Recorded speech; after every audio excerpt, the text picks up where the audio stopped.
Welcome back. Today we're talking about something truly legendary, the Lighthouse of Alexandria. One of those wonders that just, well, vanished. That's right. And we're not just looking back. We're actually diving into some pretty thrilling new discoveries that are quite literally bringing it back to life. Oh, really? So less history lesson, more like archaeological detective work happening now. Exactly. Our sources for this deep dive are reports detailing these recent breakthroughs. Specifically, there's an article about recovering these massive stone blocks from the Mediterranean. It's pretty amazing stuff. Okay, so our mission today is clear. We need to unpack what archaeologists have just pulled out of the sea, how new tech is helping piece it all together, and what this tells us about, its incredible history, how it stood so long and why it fell. Precisely. It's a story of rediscovery. All right, let's unpack this then. Where do we begin? Well, let's start with the really big news, the stuff happening right now on the seafloor. Okay. I heard something about a French team. Yeah, a French-led research team has just lifted, get this, 22 enormous stone blocks from the seabed. Enormous how? Like big rocks. More than big rocks. We're talking truly colossal pieces. Some are weighing in at 70, maybe even 80 tons each. 70 or 80 tons. That's staggering. Can you even picture lifting that? It's hard to imagine, isn't it? And what's really fascinating here is what these blocks actually are. Right, not just random stones. No. Yeah. They've identified them as actual parts of the lighthouse itself. Things like the threshold, the main entranceway. Wow. And huge base slabs, even pieces of the door lintels and the jambs, the sort of frames for the doors. Foundational stuff. So actual building blocks of the lighthouse. And this is part of a bigger project, right? It didn't just start now. Exactly. Yeah. This recovery work, it's actually building on decades of research. It's 30 years after the archaeologist Jean-Yves Empereur first found the lighthouse's remains underwater back in 95. Right, 1995. So a long time coming. Archaeology often is. But here's where it gets really interesting. They found something else, too. Something unexpected. Oh, what was that? Well, amidst the lighthouse pieces, they also identified parts of a monument nobody knew was there. A completely new monument. Apparently so. It looks like a gateway, probably from the Hellenistic period, and it has this very Egyptian-style door. So digging for one wonder and finding hints of another, that must have been quite a surprise. Definitely. And finding things like this, even unexpected things, it all feeds into the bigger goal here. Which is? Which is to digitally recreate the entire lighthouse. They're meticulously scanning and analyzing all these ruins. Digitally recreate it, like a 3D model. Exactly. It's part of a larger initiative. It's called the Pharos Project. They're working with the French National Center for Scientific Research on this. And I read they've already done quite a bit of digital work before these latest finds. Oh, absolutely. Over the last 10 years, the team has already digitized, I think, more than 100 blocks that were still underwater. Okay. So these new massive blocks, the ones they just lifted, they'll be scanned and added to that growing digital collection. It makes the picture much more complete. So you have all this data, these digital scans. What happens next? You can't just click rebuild lighthouses, right?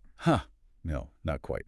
The collected data gets handed over to volunteer engineers.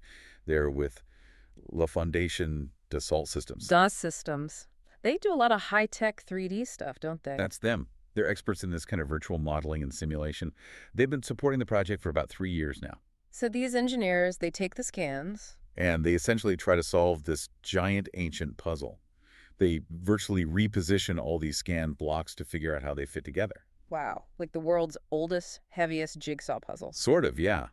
But it's not just about putting it back together virtually. What else? They're also planning to use simulations, really advanced simulations. To do what? To try and understand how the lighthouse actually collapsed back in 1303. What were the mechanics of the failure? So not just that it fell, but the physics of why it fell during that earthquake. Precisely. And if we connect this to the bigger picture, you see how multidisciplinary the Pharos team is. It's not just archaeologists. Right. You mentioned others. Yeah, you've got historians, numismatists. What now? Numismatists, they're experts in ancient coins. Coins often had pictures of famous buildings on them, so they can provide clues. Clever. And architects, of course. They're all working together. And they're not just looking at the stones. What else are they using? They're digging into ancient texts, descriptions of the lighthouse, written from the 4th century BCE, when it was new, right through the 15th century CE, after it fell. So combining ancient eyewitness accounts, sort of, with cutting-edge digital tech. Exactly. That fusion is what's so remarkable here. It's really changing how we can study these ancient sites. We can ask questions we couldn't before. Let's step back from the tech for a second. Remind us about the lighthouse itself. When was it actually built? Okay, yeah. We're going back to the 3rd century BCE. So very early in the reign of Ptolemy Cirth, one of Alexander the Great's successors who ruled Egypt. And it was right by in Alexandria's harbor.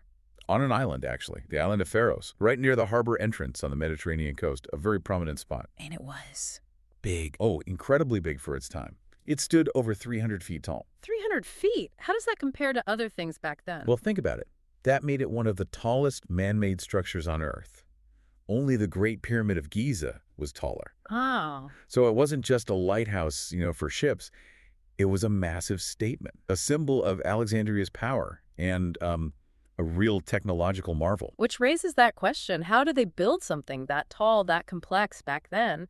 The engineering must have been extraordinary. Absolutely. And perhaps even more extraordinary than the building was its longevity. Right. You mentioned it stood for a long time. How long are we talking? An astonishing 1,600 years. 16 centuries. Seriously. Yeah. 16 centuries. Think about that. A structure built around, say, 280 BCE, lasting until the 1300s CE. It's almost unbelievable. Especially in an area known for earthquakes, right? How did it survive so long? Must have been incredibly well built. Or maybe just lucky for a while. Likely a combination of robust design and, well, perhaps some luck too. But it definitely wasn't immune. It faced huge challenges. Earthquakes, you mean? Yes, multiple major earthquakes hit it over the centuries. We know it suffered significant structural damage in 796 CE, then again in 951 and 956. So it was damaged and repaired multiple times. It seems so. It was clearly resilient, but eventually its luck ran out. That was the 1303 earthquake. It's the one often cited as the beginning of the end. It caused enough damage that the lighthouse, well, it stopped functioning as a lighthouse. So the light went out, basically. The light went out. And then just 20 years later, another powerful earthquake hit in 1323 CE. And that was it. That seems to have been the final blow. It destroyed much of what was still standing. After that, this incredible wonder just disappeared into the sea and faded into legend, really. Lost to history until the 20th century. Right, until archaeologists like Emperor began to systematically search for it and found the remains. And now you have the Pharos Project trying to truly understand it. Bringing its story back into the light, so to speak. Exactly, filling in those huge gaps in our knowledge about its structure, its history, its final moments. It's a powerful story of both human achievement and vulnerability.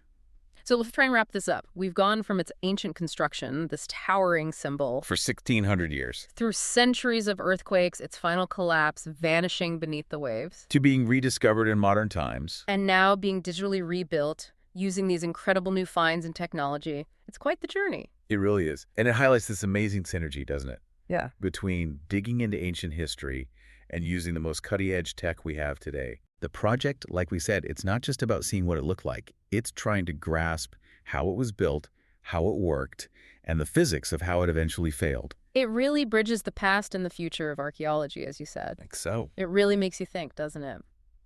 What other wonders, lost to history, are still out there, waiting under the sand or the sea, waiting for the right technology, the right team to find them and maybe even bring them back to life, virtually at least?